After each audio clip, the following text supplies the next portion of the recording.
आइए आपको एक कहानी सुनाते हैं। कहानी का शीर्षक है राम आएंगे और मैं हूँ आपका दोस्त विजय। विजय, हम दोनों हर दिन इस गार्डन में आकर बात करते हैं। हम कब तक ऐसी ही बात करते रहेंगे? कभी कभी तो मुझे डर लगता है कि कहीं पापा ने हमें देख लिया तो। विजय, मुझे तो लगता है कि पापा यहीं कहीं आसपास हैं और हमें वॉच कर रहे हैं। पता नहीं पापा इतने नेगेटिव क्यों है तुम्हारे लिए। 3 बार बात कर चुकी हूँ, शादी के लिए मानते ही नहीं हैं। कब होगी हमारी शादी? होगी ना शशि, जल्द होगी, बस तुम्हारे पापा मान जाएं। अच्छा विजय, अगर पापा नहीं माने तो क्या तुम मुझसे शादी नहीं करोगे? शशि, मानेंगे क्यों नहीं? देखो, मेरे हाथ में मेरा कर्म है और मेरा कर्म मेरा सत्य है, और जहाँ सत्य है वहीं ईश्वर है, और जहाँ ईश्वर है वहीं सुख है। और सुख है तो मेरी शशि है। शशि, अगर मैं सत्य हूँ, मेरा प्रेम सत्य है, तो शशि मुझे अवश्य मिलेगी। विजय, ये सुख, सत्य, कर्म, ईश्वर, क्या क्या बोल रही हो तुम? कहाँ हो तुम? कलयुग में त्रेता की बात करते हो। अगर तुम यही भगवान श्री राम की सोच से चलते रहोगे ना, तो कुछ नहीं कर पाओगे। देखना, मेरे पापा मेरी शादी उस विशाल से कर देंगे। विजय, संसार राम की सोच से नहीं, कृष्ण की चतुराई से चलता है। तुम क्या सोच रहे हो? मेरे पापा राजा जनक की तरह मेरा हाथ तुम्हारे हाथ में दे देंगे? विजय, ऐसा कुछ नहीं होने वाला है। तुम्हें मुझे पाना है तो जैसे श्री कृष्ण ने रुक्मणी का अपहरण किया था ना, वैसे ही तुम्हें मेरा अपहरण करना होगा, तभी बात बन पाएगी। देखना, नहीं तो मंदिर में चौपाई लगाकर राम नाम जपते रहना और प्रभु के गुण गाते रहना। विजय, कृष्ण है तो सफलता है, कृष्ण है तो संभव है, कृष्ण है तो ही सुख है। विजय, सोचो, अगर कृष्ण ना होते तो क्या कभी पांडव महाभारत जीत पाते? विजय, यदि हमारे भीतर कृष्ण नहीं है तो हम कभी भी सफल नहीं हो सकते। देखना विजय, मेरा मानना है कि पहले कैसे भी सफल हो जाओ और फिर राम नाम जपते रहो। पहले कृष्ण बनो, फिर राम के गुण गाओ। और वैसे भी पहले कृष्ण ही है और राम बाद में। क्या? ऐसा किसने कहा? विजय शशि के तर्क को सुनकर शॉक्ड हो गया। किसने कहा? क्या क्या मतलब विजय? ये तो ऑब्वियस है ना। याद है परसों जब हम इस्कॉन टेम्पल गए थे तो वहाँ हरे कृष्ण कृष्ण कृष्ण हरे हरे, हरे राम राम राम हरे हरे, ये जप रहे थे ना। इसका मतलब तो यही हुआ ना कि कृष्ण पहले हैं और राम बाद में। अरे नहीं नहीं शशि, तुम गलत समझ रही हो, ऐसा नहीं है। अच्छा, मैं गलत हूँ? तो ये बताओ कि जब हम जैन मंदिर गए थे तो वहाँ भी तो अच्युतम केशवम कृष्ण दामोदरम राम नारायणम जानकी वल्लभम, यहाँ भी तो केशव का नाम राम से पहले ले रहे थे ना। विजय, कृष्ण भगवान द्वापर में थे, द्वापर मतलब 2, और राम भगवान त्रेता में थे, त्रेता मतलब 3। तुम तो मैथ्स के जीनियस हो, इतना तो तुम्हें पता ही होगा कि 2 3 से पहले आता है, इसलिए कृष्ण राम से पहले हैं, बाद में नहीं। अगर तुम नहीं मानते हो तो प्रूव करो, मुझे बताओ। हाउ? कैसे? Tell me. शशि, तुम अगर सुनना ही चाहती हो तो सुनो, लेकिन पहले मेरी बात को पूरा समझना, फिर काउंटर क्वेश्चन करना। बीच बीच में आलतू फालतू टोकती रहोगी तो कुछ भी नहीं समझ पाओगी, समझी? अच्छा अच्छा, ओके ठीक है बाबा, तुम जैसा बोलो वैसा। शशि, कृष्ण और राम दोनों भगवान विष्णु के ही अवतार हैं, तो दोनों तो एक ही हुए। जैसे एक गोलाकार वस्तु होती है ना, उसका ना कोई पहला सिरा होता है और ना ही दूसरा सिरा, वो गोल होती है और संपूर्ण होती है। वैसे ही कृष्ण और राम हैं, इनमें ना तो कोई पहले है और ना ही कोई बाद में है, दोनों एक ही हैं और संपूर्ण हैं। शशि, भगवान पुराण में वर्णन है, धर्म 4 स्तंभों में स्थापित है। जैसे बैल अपने 4 पदों पर स्थिर रहता है ना, वैसे ही धर्म अपने 4 स्तंभों पर स्थिर रहता है। वो 4 स्तंभ हैं सत्यता, तपस्या, पवित्रता और दयालुता। सबसे पहला युग सतयुग। इस युग में धर्म के चारों स्तंभ थे और इसका आधार सत्य था, इसलिए इससे सतयुग की संज्ञा दी गई थी। सतयुग के बाद त्रेता आया। त्रेता का अर्थ 3 से है और 3 का अर्थ 1 कम 4 है। तो जो धर्म के 4 स्तंभ थे ना, उनमें से एक स्तंभ अदृश्य हो गया। सत्यता का स्तंभ अदृश्य हो गया, 3 स्तंभ रह गए, तपस्या, पवित्रता और दयालुता। 3 अर्थात त्रेता। तो इन 3 बचे स्तंभों के कारण त्रेता युग का जन्म हुआ। मनुष्य स्वयं पर नियंत्रण नहीं रख पाया और अपने आराम के लिए असत्य का मार्ग चुनने लगा। असत्य के कारण सतयुग लुप्त हो गया और सत्यता का स्तंभ अदृश्य हो गया। अच्छा, शशि विजय की बात सुनकर अचंभित हुई। शशि, बाद में मनुष्य की लालसा और चंचलता के कारण एक और स्तंभ अदृश्य हो गया, तपस्या का स्तंभ। तपस्या के स्तंभ के अदृश्य होने से धर्म के 2 ही स्तंभ शेष रह गए, 2 अर्थात द्वापर। तो इन 2 स्तंभों के कारण द्वापर युग का जन्म हुआ। शशि, कुछ मान्यताओं के अनुसार युगों को श्री हरि के अवतारों से भी विभाजित किया गया है। सतयुग में हरि के 4 अवतार, मत्स्य, कूर्म, वराह और नरसिम्हा। त्रेता में 3 अवतार, वामन, परशुराम और राम। अच्छा विजय, ऐसे तो द्वापर में 2 होने चाहिए, सिर्फ एक ही तो है श्री कृष्ण। बताओ बताओ दूसरा कौन? शशि ने झट से बोला।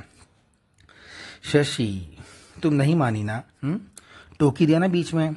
सॉरी सॉरी, बट मुझे डाउट लगा तो पूछा। बताओ ना विजय। शशि, द्वापर में श्री हरि ने कृष्ण और बलराम के रूप में अवतार लिया था। बलराम को श्री हरि का शेषावतार भी कहा जाता है। भगवान विष्णु के 8वें अवतार श्री कृष्ण के बड़े भाई के रूप में बलराम जी ने अवतार लिया था। 5 रात्र शास्त्रों के अनुसार बलराम, जिन्हें बालभद्र भगवान भी कहते हैं, वो भगवान वासुदेव का ही स्वरूप है। अच्छा, ऐसा क्या? शशि, ऐसा भी कहते हैं कि जब गौतम ऋषि ने अपनी अर्धांगिनी अहिल्या को इंद्र के साथ संदिग्ध अवस्था में देख लिया था, तो क्रोध में आकर और सत्य से अनभिज्ञ होकर उन्होंने बिना विचारे अहिल्या को पाषाण अर्थात निर्जीव शिला यानी पत्थर हो जाने का श्राप दे दिया था। किंतु जब अहिल्या ने कहा कि इंद्र ने छल के कारण ये हुआ है और उसमें उसका कोई दोष नहीं, तो गौतम ऋषि को पछतावा हुआ और वो असमंजस में पड़ गए, क्योंकि उनके मुख से श्राप निकल चुका था तो उसे वापस तो नहीं ले सकते थे ना, किंतु वो श्राप की अवधि कम कर सकते थे। इसलिए गौतम ऋषि ने अहिल्या को कहा कि जब श्री हरि अपने सर्वोत्तम अवतार में आएंगे तो उनके स्पर्श मात्र से ही वो पाषाण से पुनः अहिल्या बन जाएगी। किंतु श्री हरि का सर्वोत्तम अवतार कौन सा होगा? अहिल्या ने पूछा। तो ऋषि गौतम ने बताया, राम, श्री राम। श्री राम श्री हरि का सर्वोत्तम अवतार होगा। श्री हरि का ये अवतार त्रेता युग में होगा। अहिल्या गणना करने लगी कि अभी तो सतयुग चल रहा है, इसके हजारों लाखों वर्षों बाद द्वापर आएगा और फिर न जाने कितने करोड़ों वर्षों के बाद त्रेता आएगा। अहिल्या ने ऋषि गौतम से श्राप से शीघ्र मुक्ति के लिए आग्रह किया, तो ऋषि गौतम ने युग का फेरा बदल दिया। त्रेता को पहले कर दिया और द्वापर को बाद में। अच्छा, ऐसा था क्या? हाँ शशि। और फिर त्रेता में भगवान श्री राम के चरण स्पर्श से अहिल्या पुनर्जीवित हो गई, पाषाण से पुनः अहिल्या बन गई। शशि, श्री राम इक्ष्वाकु के वंशज थे और इक्ष्वाकु सूर्य के पुत्र थे, इसलिए भगवान श्री राम सूर्यवंशी कहलाते हैं। इस वंश में प्रतापी राजा रघु का भी जन्म हुआ था। राजा रघु जो वचन दे दिया करते थे उसे पूर्ण करते थे और इसी रीत को भगवान श्री राम ने भी निभाया। श्री राम ने सुग्रीव को वचन दिया था कि वो उसे किष्किंधा का नरेश बनाएंगे, इसलिए उन्होंने बाली का वध किया और सुग्रीव को किष्किंधा का नरेश बनाया। रघुकुल रीत सदा चली आए, प्राण जाए पर वचन न जाए। शशि, राम सूर्यवंशी हैं और कृष्ण चंद्रवंशी। सूर्य स्थिर रहता है और चंद्रमा पृथ्वी के साथ साथ सूर्य की परिक्रमा करता है। सूर्य से ही चंद्रमा में प्रकाश आता है, तो सूर्य पहले है और चंद्रमा बाद में, इसलिए राम पहले है और कृष्ण बाद में, त्रेता पहले है और द्वापर बाद में। शशि, श्री हरि के सहस्त्र नामों में यानी 1000 नामों में राम का नाम 394 बार यानी कि 394 पर आता है, मगर सबसे पहले लेते हैं क्योंकि शिव भगवान ने कहा है, राम राम रामेति रामेति रमे रमे मनोरमे सहस्त्रानाम ततुल्यम राम नाम वराणने। इसका अर्थ है कि श्री हरि के सहस्त्र नामों के बराबर एक ही नाम है राम। राम का नाम 3 बार जपने से असाध्य भी साध्य हो जाता है। राम राम राम। अच्छा, लेकिन विजय, अगर त्रेता द्वापर से पहले आया है तो राम का नाम कृष्ण से पहले क्यों नहीं आया? मुझे बताओ। शशि, राम का अर्थ मुक्ति है और कृष्ण शब्द का संस्कृत में अर्थ है सर्व आकर्षक, अर्थात सबसे ज्यादा आकर्षण वाला, मोस्ट अट्रैक्टिव। शशि, हम उसी दिशा में आगे बढ़ते हैं जो हमें आकर्षक दिखती है, जैसे धन, शक्ति, प्रसिद्धि, सुंदरता, ज्ञान और त्याग। इसलिए हम कृष्ण की दिशा में सबसे पहले चलते हैं, किंतु कई बार हम शीघ्रता और लालसा के कारण सही मार्ग नहीं चुनते हैं और फिर उस मार्ग की कठिनाइयों को बिना कारण ही सहते रहते हैं। हम अनचाही कठिनाइयों से मुक्ति चाहते हैं और मुक्ति राम है। पहला आकर्षण और फिर आकर्षण से मुक्ति, अर्थात पहले कृष्ण और फिर राम। हरे कृष्ण कृष्ण कृष्ण हरे हरे, हरे राम राम राम हरे हरे। शशि, मुक्ति राम से है, तभी तो अंत समय में जब हम संसार त्याग कर जाते हैं ना, तो राम नाम सत्य है, सत्य बोलो गत है बोला जाता है, क्योंकि हमें जीवन से मुक्ति मिल जाती है। शशि, राम का नाम ही सत्य है और उसका स्मरण करने से सद्गति प्राप्त होती है। अच्छा, शायद सही कह रहे हो तुम। शशि, राम नाम में अत्यंत शक्ति है। भगवान शिव भी जब ध्यान करते हैं ना, तो राम नाम जपते हैं। राम हरि है और शिव हरा है, तभी तो जहाँ हरि है वहीं हरा है। कहते हैं ना, हरि हरा, ओम हरि हरा। जहाँ केदारनाथ वहाँ बद्रीनाथ, जहाँ शिव वहीं हरि। राम के ईश्वर हैं शिव, इसलिए शिव जी को रामेश्वर भी कहते हैं। जहाँ राम है वहाँ हनुमान है, राम हरि हैं और हनुमान शिव का रौद्र अवतार है। जहाँ हरि हैं वहीं हरा है। शशि, तुम कह रही थी ना कि राजा जनक ने सीता का हाथ राम को दिया था। हाँ, दिया था, किंतु इतनी आसानी से नहीं दिया था। श्री राम माँ सीता के लिए उपयुक्त वर थे, इसलिए राजा जनक ने माँ सीता का हाथ श्री राम को दिया था। श्री राम ही थे जो शिव धनुष को उठा सकते थे और उसमें प्रत्यंचा चढ़ा सकते थे, क्योंकि राम हरि हैं और शिव हरा। हरि हरा, हरा सदैव हरि के साथ है। शशि, कोई भी पिता जब अपनी पुत्री का विवाह करता है ना, तो वो अपने दामाद में भगवान विष्णु अर्थात श्री हरि को देखता है। इसलिए दामाद को श्री हरि रूप भी कहा जाता है। विवाह के समय ससुर जब अपने दामाद के चरणों को जल से स्वच्छ करते हैं, तो वो असल में दामाद के रूप में प्रभु श्री हरि के चरणों को स्पर्श करते हैं। ऐसे ही बहू के घर में प्रवेश करते ही उसकी आरती उतारी जाती है, क्योंकि बहू लक्ष्मी का रूप है। इसलिए बहू को गृह लक्ष्मी भी कहते हैं। जहाँ हरि वहीं लक्ष्मी, जहाँ जगदीश वहीं जगदम्बा, जहाँ राम वहीं सीता। शशि, पिता पुत्री के लिए राम जैसा वर चाहता है। वो ऐसा दामाद चाहता है जो राम रूपी हो, जो करुणा, प्रेम, दया, क्षमा, सत्य, न्याय, सदाचार, साहस, धैर्य और नेतृत्व के गुणों से परिपूर्ण हो। और सबसे बड़ी बात जो हर पिता चाहता है कि उसका दामाद उसकी पुत्री के अतिरिक्त किसी और स्त्री का विचार ही ना करे। वो जीवन भर उसी की पुत्री का वर बना रहे, किसी और स्त्री से विवाह ना करे। भगवान श्री राम के जीवन में सिर्फ माँ सीता थी और कोई नहीं।